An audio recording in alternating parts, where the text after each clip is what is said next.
The night my apartment burned down started with the smell of something that definitely wasn't supposed to be burning. At first, I thought my neighbor upstairs had finally attempted cooking again. The man once managed to set off a smoke alarm while making cereal. But then I opened my eyes and realized the smell was inside my own apartment.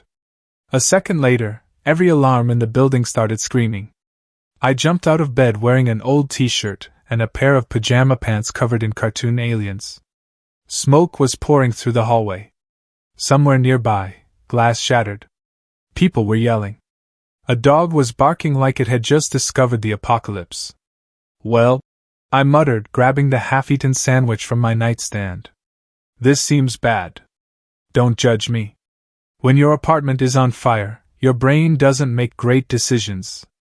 5 minutes later, I was standing outside with dozens of other residents, while firefighters attacked the flames. The building looked like a giant birthday candle. Everything I owned was in there. My furniture. My clothes. My electronics. My collection of expensive imported coffee. That one coffee loss almost hurt the most. I stood there wrapped in an emergency blanket looking like a sad silver burrito while trying to figure out what to do next. Then I made a mistake. I called my parents. My mother answered on the third ring. Hello? Mom, my apartment caught fire. There was a pause. Oh. Another pause. Then she laughed. Actually laughed. Not nervous laughter. Not shocked laughter. Genuine amusement. You burned down another place? I didn't burn it down. That's what you said about the college dorm microwave incident. That happened 20 years ago. Still suspicious. I closed my eyes. Mom, I lost everything. So? I need a place to stay for a few days. Another silence. Then came the sentence that somehow hurt more than watching my apartment disappear behind smoke. You're 40 years old. Not our problem. I thought she was joking. She wasn't. In the background, I heard my father. Tell him hotels exist. See? Mom said. Your father agrees. You're seriously refusing to help? You've been chasing those ridiculous business projects for years. Maybe this is the universe telling you to get a normal job. I looked at the burning building. The universe had excellent timing. Thanks, Mom. Good luck. The line went dead. I stared at my phone. A firefighter walked over. You okay, buddy? My parents just disowned me because my apartment exploded. He nodded. Rough night. You're telling me. He glanced at my blanket, my ridiculous pajamas, and the sandwich still in my hand. Then he reached into a supply box and handed me a bottle of water. The gesture was kind. The problem was that he had the same expression people use when feeding stray animals. For the first time, it occurred to me that I looked homeless. Technically, I was homeless. But not in the way everyone thought. Around me, residents were discussing insurance claims and emergency shelters. One woman offered me the address of a local hostel. Another asked if I needed bus fare. I thanked them politely. Then I opened an app on my phone. A few taps later, I requested transportation. 3 minutes passed. 5 minutes. Then headlights appeared. A long black limousine rolled around the corner and stopped directly in front of me. Every conversation instantly died. The driver stepped out wearing a tailored suit. Good evening, sir. The firefighter blinked. The woman with the bus fare blinked. Half the crowd blinked. The driver opened the rear door. I took one last look at the burning apartment building. Then I climbed into the limousine. As the vehicle pulled away, I saw dozens of confused faces staring after me. The funny thing was that none of them looked nearly as shocked as my parents were going to be in a few days. The limousine ride lasted 20 minutes. Long enough for me to stop smelling smoke and start remembering why I never bothered asking my parents for help anymore. The driver didn't ask questions. He simply handed me a tablet. Emergency replacement package, sir? Please. I signed the authorization. Within seconds, new clothes, electronics, and personal necessities were ordered. One apartment fire had just erased everything I owned. Technology fixed most of it before we reached our destination. The limousine eventually stopped in front of the most expensive hotel in the city. Gold lights illuminated the entrance. Luxury vehicles lined the curb. A crowd of wealthy guests moved through the lobby. And there I was. A grown man wearing alien print pajama pants and carrying half a sandwich. The doorman immediately opened my door. "Welcome back, sir." Inside, every employee straightened. The receptionist smiled. "Good evening, Mr. Carter. We've prepared your penthouse." Several nearby guests looked confused. One man whispered, "Why is the hotel manager greeting a homeless guy?" The manager heard him. "The homeless guy owns the building." The man's face was priceless. I nearly laughed. The elevator carried me to the private penthouse occupying the entire top floor. Floor-to-ceiling windows overlooked the city. A personal chef was waiting. 3 assistants stood ready with replacement clothing. One of them glanced at my pajamas. "The fire was unexpected, sir? What gave it away?" "The sandwich." "Fair point." After finally changing clothes, I entered my office suite overlooking the skyline. Hundreds of messages waited. Most came from executives. Others came from investors. Several originated from worlds located far beyond Earth. That was the funny part. My parents thought I was unemployed. In reality, I was the founder and majority owner of one of the largest logistics companies in known space. Years ago, every business idea I mentioned had been mocked. My father called entrepreneurship gambling. My mother called it avoiding real work. Eventually, I stopped discussing my career altogether. While they continued assuming I was failing, I quietly built a transportation network connecting dozens of human and alien trade routes. Humans had become famous throughout several star systems for one simple reason.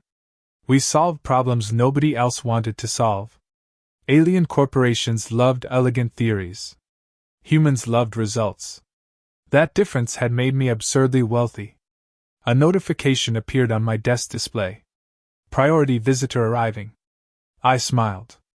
Only one person ignored formal appointments. A few moments later, the penthouse doors opened. She walked inside carrying a bottle of sparkling blue liquid from her homeworld. Even after years of knowing her, I found myself staring. Her silver eyes sparkled with amusement. Her dark blue skin reflected the city lights. And her smile always made dangerous decisions seem reasonable. She was one of the senior executives from the Interstellar Trade Alliance. Officially. Unofficially, she was also the reason I suddenly cared about attending corporate meetings. "I heard about the fire," she said.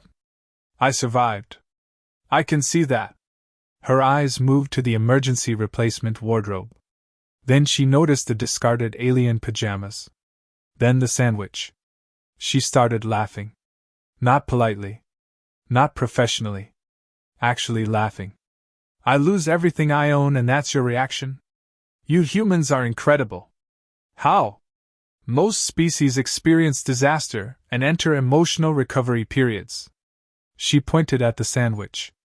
"You escaped a burning building carrying lunch." I couldn't argue. "Fair." She sat beside me and handed over the bottle. "A gift." "Alcohol?" "Strong alcohol." "Now that's support." We spent the next hour reviewing reports while joking about the fire. At one point she laughed so hard she nearly spilled her drink when I told her about my mother's response. "She really said not our problem?" "Word for word." "That's the coldest thing I've ever heard. You're from a species that settles business disputes with orbital lasers."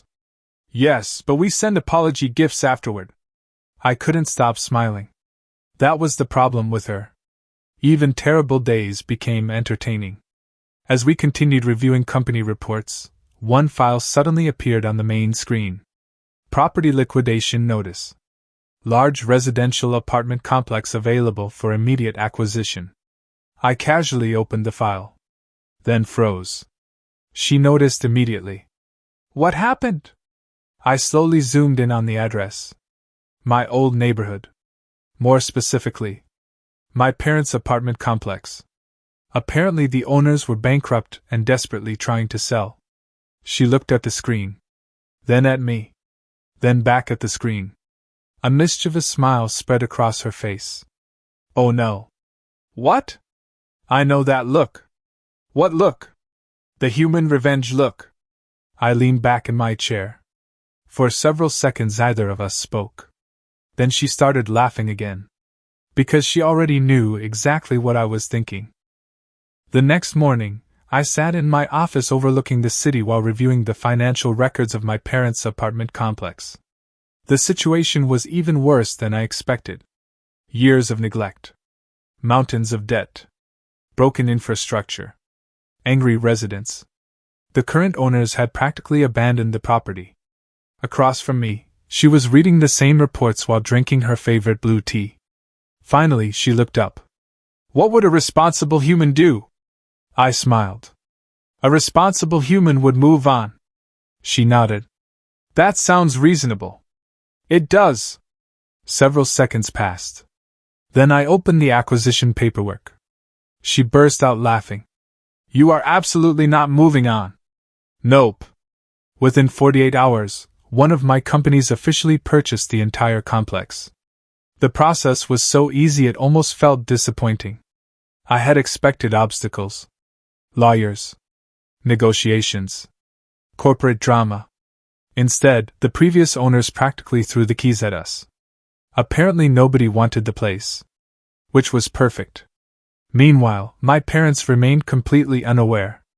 A week later they were having dinner with relatives. One of my cousins later told me exactly how the conversation went. Have you heard from your son? An aunt asked. My mother rolled her eyes. No. Is he okay after the fire? I'm sure he's surviving somewhere. My father laughed. Maybe he's finally learning responsibility. The irony was almost beautiful. At that exact moment, I was finalizing a multi-million credit renovation budget for the building where they lived. The following week, official notices were delivered to every resident. New ownership. Upcoming improvements. Reduced maintenance fees. Modernization projects. The residents were thrilled. My parents were confused. The elevators that had been broken for months suddenly worked. Security systems were upgraded. The lobby received renovations. Parking areas were repaired. Even the landscaping improved. People began talking about the mysterious new owner. Who was this person? Why were they spending so much money? What did they want? The rumors became increasingly ridiculous. One resident claimed a retired celebrity had purchased the property. Another insisted it was a secret government project.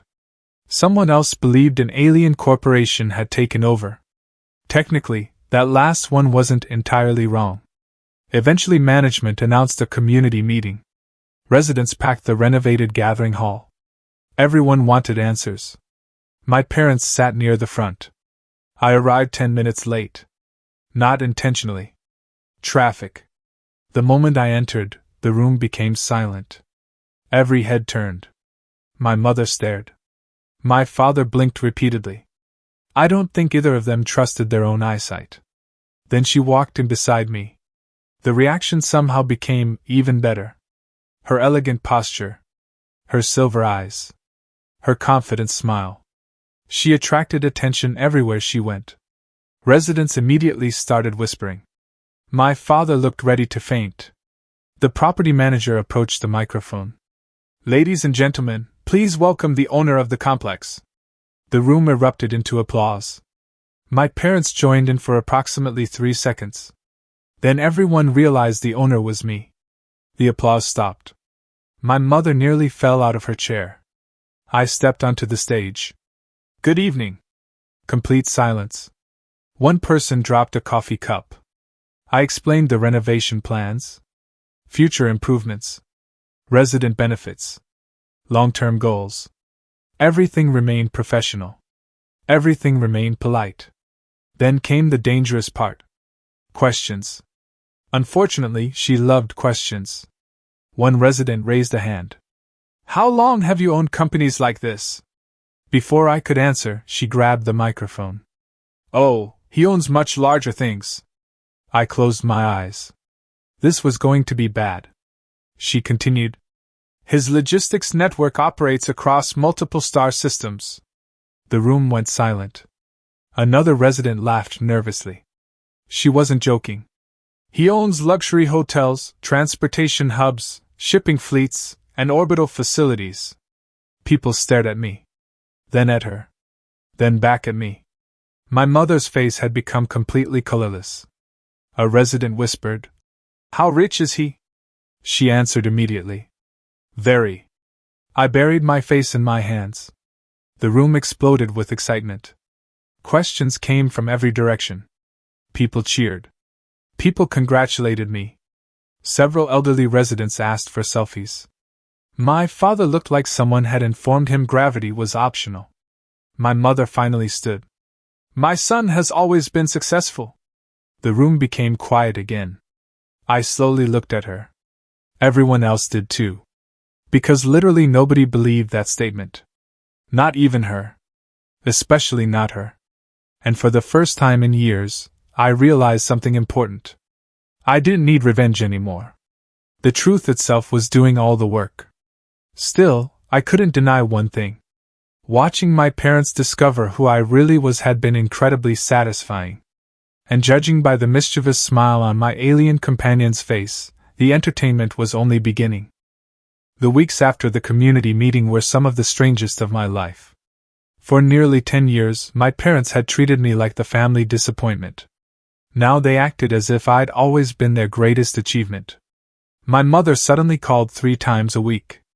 My father started sending messages containing phrases like, "Proud of you," and "Always believed in you." That last one nearly made me choke on my coffee. One afternoon, my phone rang while I was reviewing reports. It was Mom. "Sweetheart, we're having dinner Sunday." I smiled. "That's nice. You should come. I have plans." "What plans?" I glanced across the office. She was sitting nearby reading financial projections while pretending not to listen. "We're visiting a resort on Europa." Mom paused. "Europa? The moon, not the continent." Another long silence. "With your alien friend?" I looked at her. She grinned without lifting her eyes from the report. "Yes." "Well, family should come first." The irony nearly injured me. I leaned back in my chair. "Not my problem, Mom." Click. The call ended. Across the room, she burst into laughter. For the next several weeks, that phrase became my favorite response. Every request. Every favor. Every attempt at manipulation. "Can you help us upgrade our apartment?" "Not my problem." "Can you introduce us to wealthy investors?" "Not my problem." "Can we stay in one of your hotels for free?" "Not my problem." I wasn't being cruel. I was simply returning their exact energy. The difference was that I said it with a smile. Meanwhile, renovations across the apartment complex continued. Residents loved the changes. The building finally became a place people were proud to live in. Ironically, my parents benefited from every improvement. Better security. Lower costs. Modern facilities. They just hated the fact that I was responsible. Eventually something unexpected happened. The excuses stopped. The manipulation stopped. The performance stopped. One evening my parents asked to meet privately. For the first time in months, either seemed interested in money. Or favors. Or opportunities. They looked older. Tired. Almost embarrassed. My mother spoke first. "We were wrong." "I wasn't expecting that." My father nodded. "We spent years judging you. We thought success looked a certain way," Mom said quietly. "And we never bothered asking what you were actually doing." For several moments nobody spoke. Then my father sighed. "When you called after the fire, we should have helped." I remembered standing outside that burning building wrapped in a silver emergency blanket. Remembered hearing laughter on the phone. Remembered how alone I'd felt. But I also remembered everything that came afterward. The hotel. The company. The apartment complex. And most importantly, her.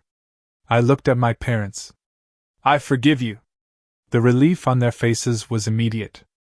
I forgive you, I continued. But I'm not pretending it never happened. Both nodded. Fair enough. Some lessons are expensive. Months later, the renovation project finally reached completion. The grand reopening celebration attracted residents, investors, business partners, and media representatives from several worlds. The atmosphere felt more like a festival than a property event. Music played. Lights filled the courtyard. Families laughed. Children ran through newly renovated gardens. And standing beside me was the person who had somehow turned one of the worst nights of my life into the beginning of something incredible. She looked beautiful beneath the evening lights. More beautiful than any executive had a right to be. I stared a little too long. She noticed. Why are you smiling? I was thinking. Dangerous activity for a human. Probably. She laughed.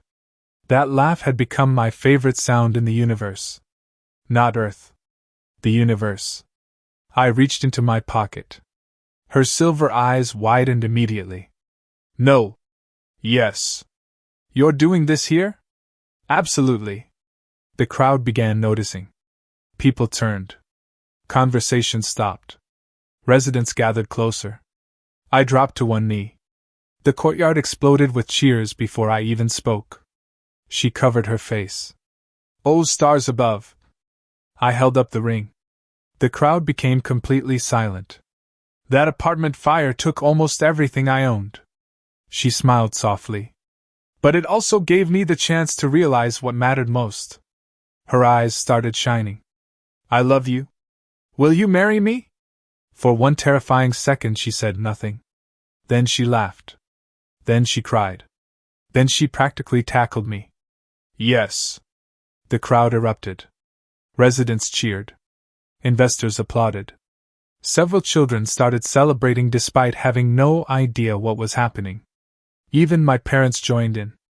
As fireworks illuminated the night sky above the renovated apartment complex, I realized something funny. The worst day of my life had created the best future I could have imagined. I lost an apartment. I gained a family. A real one. And every time my mother starts offering unsolicited advice now, I simply smile. Then I remind her of the most famous sentence she ever taught me. Not my problem.